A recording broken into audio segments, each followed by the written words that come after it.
काय सांगाल? खरं तर एका व्यापाऱ्याला बरोबर. लुटण्याचा प्रकार या ठिकाणी झाला आहे आणि या ठिकाणी तक्रार देण्यासाठी तुम्ही आलेला आहात, काय सांगाल?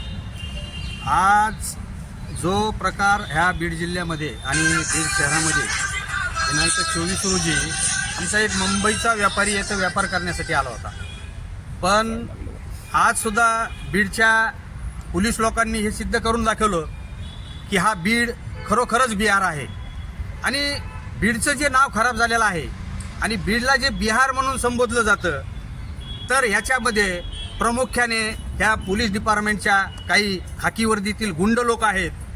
ह्या लोकांनी हे आज बी सिद्ध करून दाखवलं की खरोखरच बीड हा बिहार आहे.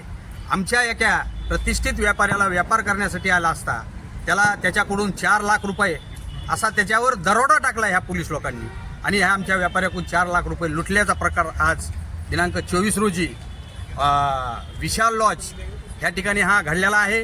हे निंदनीय बाब आहे आणि आज आम्ही माननीय SP साहेब यांना भेटलो, निवेदन दिलं आणि ह्या तक्रारी दिल्या आणि हा जर योग्य रीतीने तपास न झाल्यास आणि ह्या भ्रष्ट अधिकाऱ्याला त्वरित निलंबित न केल्यास संपूर्ण जिल्ह्यासह मराठवाडा बंद करून सराफ स्वर्णकार फेडरेशन हे रस्त्यावर उतरणार आहे असा आज इशारा आम्ही SP साहेबांना दिला आहे. पोलीस अधीक्षकांना भेटलात, काय त्यांनी आश्वासन दिलेलं आहे तुम्हाला, काय त्यांना सांगतो? पोलीस अधीक्षकांनी आम्हाला असं आश्वासन दिलं की बाबा आम्हाला थोडाही पुरावा सापडला तर आम्ही त्याच्यावर तात्काळ कारवाई करू आणि त्याला निलंबित करू.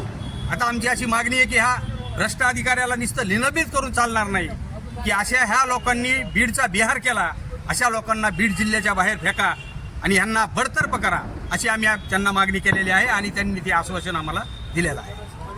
ओके.